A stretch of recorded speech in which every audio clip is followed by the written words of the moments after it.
નમસ્કાર વિદ્યાર્થી મિત્રો, આપ સર્વે વિદ્યાર્થી મિત્રોનું સહૃદય હાર્દિક હાર્દિક સ્વાગત છે તમારી મનપસંદ યુટ્યુબ ચેનલ ગુરુ જ્ઞાન શાળાની અંદર મિત્રો. તો મિત્રો, આજે આપણે ધોરણ 10 વિષય વિજ્ઞાન ચેપ્ટર નંબર 9 પ્રકાશનું પરાવર્તન અને વક્રીભવન ચેપ્ટરનું સ્વાધ્યાયનું સંપૂર્ણ સોલ્યુશન કરવા જઈ રહ્યા છીએ. તો વિદ્યાર્થી મિત્રો, વિડીયો તમારે સ્કીપ કર્યા વગર લાસ્ટ સુધી જોવાનો છે.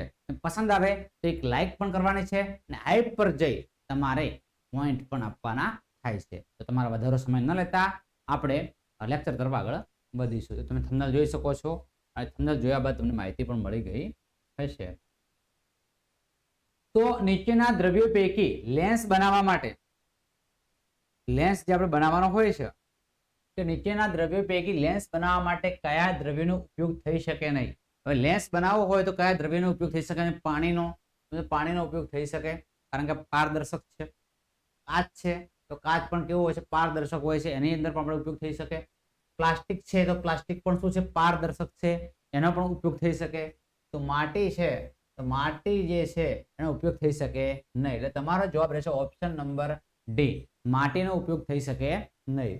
ત્યારબાદ બીજો પ્રશ્ન છે, માટી સમજૂતી પણ આપેલી છે કે માટી અપારદર્શક છે, તેથી તેમાંથી લેન્સ બનાવી શકાય નહીં. મિત્રો આ મગજમાં રાખજો, અપારદર્શક. પારદર્શક માંથી લેન્સ બનાવી શકાય, અપારદર્શક માંથી લેન્સ બનાવી શકાતો નથી. પ્રશ્ન નંબર 2 છે, એક અંતર્ગોળ અરીસા વડે મળતું પ્રતિબિંબ આભાસી, ચતુ અને વાસ્તવિક કરતા મોટું દેખાય છે, તો વસ્તુનું સ્થાન ક્યાં હશે? તો આપણે જોઈ શકીએ છીએ તો વસ્તુનું સ્થાન ક્યાં હશે? અરીસાના ધ્રુવ અને મુખ્ય કેન્દ્રની વચ્ચે હશે. ક્યાં હશે? અરીસાના ધ્રુવ અને મુખ્ય કેન્દ્રની વચ્ચે હશે. પ્રશ્ન નંબર 3 છે કે બહિર્ગોળ લેન્સની સામે વસ્તુને ક્યાં રાખતા તેનું સાચું અને વસ્તુના પરિમાણ જેટલું જ પ્રતિબિંબ મળે છે. કઈ જગ્યાએ આપણે વસ્તુને રાખવી પડે છે?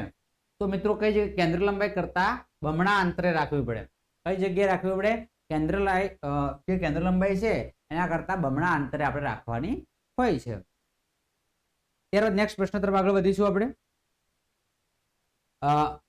એક ગોળીય અરીસા અને એક પાતળા ગોળીય લેન્સ દરેકની કેન્દ્ર લંબાઈ -15 સેન્ટીમીટર છે. તો અરીસા અને લેન્સ ખાલી જગ્યા હશે તો એ શું હશે? બંને કેવા હશે? અંતર્ગોળ હશે. બંને કેવા હશે? અંતર્ગોળ લેન્સ હશે. ત્યારબાદ નેક્સ્ટ પ્રશ્ન તરફ આપણે આગળ વધીશું.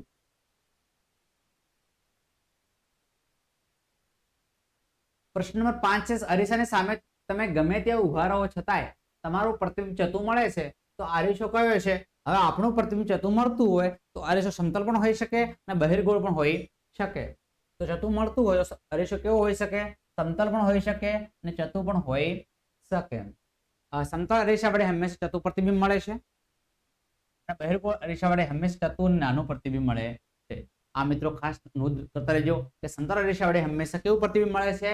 ચતુ પ્રતિબિંબ મળે છે, જ્યારે બહિર્ગોળ અરીસા વડે હંમેશા ચતુ અને નાનું પ્રતિબિંબ આપણને મળતું હોય છે. મિત્રો આ શબ્દકોશમાં જોવા મળતા નાના અક્ષરોને વાંચવા માટે તમે નીચેના પૈકી કયા લેન્સનો પસંદ કરીશો?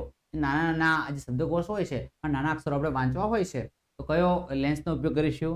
તો 50 સેમી કેન્દ્ર લંબાઈ વાળો બહિર્ગોળ લેન્સનો ઉપયોગ કરીશું, 50 સેમી કેન્દ્ર લંબાઈ વાળો અંતર્ગોળ લેન્સનો ઉપયોગ કરીશું, 5 સેમી કેન્દ્ર લંબાઈ વાળો બહિર્ગોળ લેન્સનો ઉપયોગ કરીશું કે 5 સેન્ટીમીટર કેન્દ્ર લંબાઈ વાળો અંતર્ગોળ લેન્સનો ઉપયોગ કરી. તો કયો આવશે? શબ્દકોશ નાના અક્ષરોને વાંચવા છે તો 5 સેમી લંબાઈ કેન્દ્ર લંબાઈ વાળો બહિર્ગોળ લેન્સનો આપણે ઉપયોગ કરવાનો થાય છે.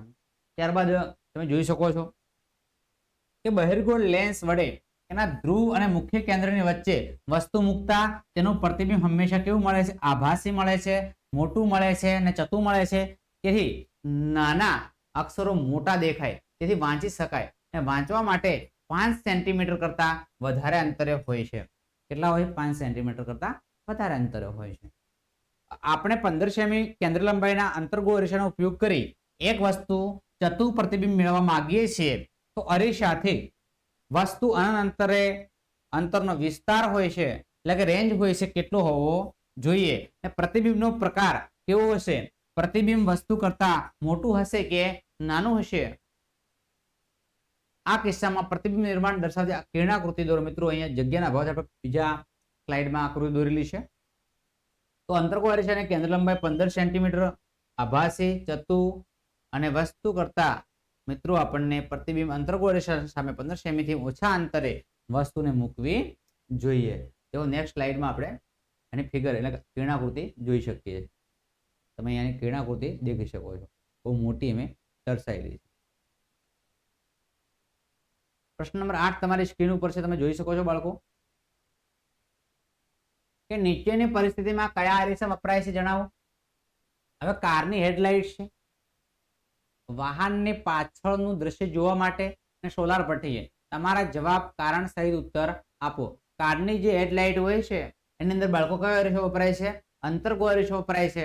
જ્યારે વાહનના પાછળનું દ્રશ્ય જોવા માટે મિત્રો બહિર્ગોળ અરીસો વપરાય છે. બરાબર છે. અને સોલાર ભઠ્ઠીની આપણે વાત કરીએ તો સોલાર ભઠ્ઠીમાં આપણે જે સૂર્યને કેન્દ્રિત કરીએ છીએ માટે એના પણ કયો અરીસો વપરાય છે? અંતર્ગોળ અરીસો વપરાય છે. અંતર્ગોળ. પાછળનું દ્રશ્ય જોવા માટે આપણે બહિર્ગોળ. કારની હેડલાઇટમાં પણ અંતર્ગોળ અરીસો વપરાય છે. તો પ્રશ્ન નંબર એનો જવાબ છે કે કારની હેડલાઇટમાં પ્રકાશના પરાવર્તન પછી શક્તિશાળી બીમ મેળવવા માટે અંતર્ગોળ અરીસાનો ઉપયોગ થાય છે. કારણ કે અંતર્ગોળ અરીસાના મુખ્ય કેન્દ્ર પર રાખેલા બલ્બમાંથી નીકળતા કિરણો અરીસા પરથી પરાવર્તન પામી સમાંતર બને છે, જે તમે અહીં આકૃતિ જોઈ શકો છો. ત્યારબાદ વાહનના પાછળનું દ્રશ્ય જોવા માટે અરીસો, તો વાહનના સાઈડના અરીસા માટે બહિર્ગોળ અરીસાનો ઉપયોગ થાય છે. કારણ કે આ અરીસા વડે આભાસી, ચતુ અને મિત્રો નાનું પ્રતિબિંબ જોવા મળે છે અને વાહનની પાછળનું દ્રશ્ય આપણને મોટા ભાગનું પ્રતિબિંબ જોઈ શકાય છે. મોટા ભાગનો પાછળનો ખાસ વિસ્તાર આપણે જોઈ શકીએ છીએ. સોલાર ભઠ્ઠીની આપણે વાત કરીએ તો સોલાર ભઠ્ઠીમાં પરાવર્તક તરીકે અંતર્ગોળ અરીસાનો ઉપયોગ થાય છે. પરાવર્તક તરીકે શાનો ઉપયોગ થાય છે? અંતર્ગોળ અરીસાનો ઉપયોગ થાય છે. સૂર્યના સમાંતર પ્રકાશના કિરણોનું કેન્દ્રિત કરીને એક બિંદુ સુધી આગળનું તાપમાન ઋણપણે વધીને 180 સેલ્સિયસ થી 200 સેલ્સિયસ સુધી થાય છે.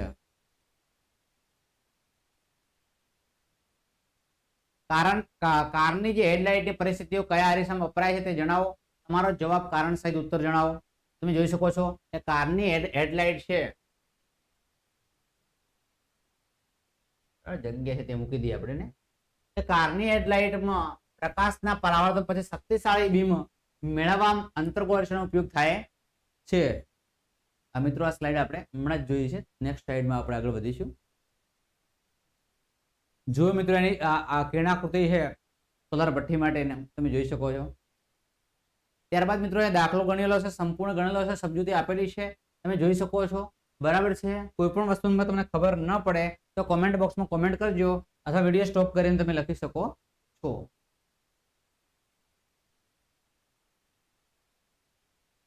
14 નંબર દાખલો છે. આ પણ બહુ સરસ દાખલો છે. વ્યવસ્થિત તમારે લખવાનો પ્રયત્ન કરવાનો છે. અહીંયા મિત્રો લેન્સનો ઉપયોગ કરી અંતર્ગોળ લેન્સનો દાખલો ગણવામાં આવેલો છે. તમારે વ્યવસ્થિત અહીંયા ગણવાનો થતો હોય છે. ત્યારબાદ મિત્રો અહીંયા દાખલો સમજૂતી આપેલી છે. 17 નંબરની વાત કરેલી છે કે સમતલ અરીસાની મળતી મોટવણી +1 છે. આનો અર્થ શું થાય? તો મોટવણી મિત્રો +1 છે. ત્યાં પ્લસ ચિહ્ન સૂચવે છે કે પ્રતિબિંબ આભાસી છે. +1 સૂચવે છે કે પ્રતિબિંબ સાઈઝ વસ્તુના જેટલી જ છે. મિત્રો અહીં 17 નંબરનો દાખલો પણ તમે જોઈ શકો છો.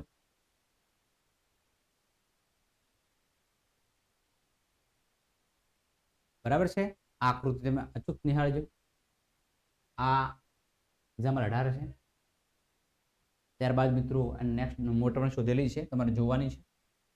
19 નંબરનો દાખલો છે તે આપણે ખાસ સમજવાનો પ્રયત્ન કરીએ કે -2d પાવર ધરાવતા લેન્સની કેન્દ્ર લંબાઈ શોધો.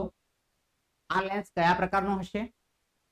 -2d ઋણ હોવાથી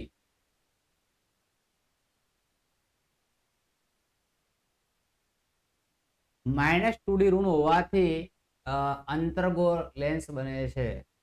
ઋણ હોય તો અંતર્ગોળ, ધન હોય તો બહિર્ગોળ.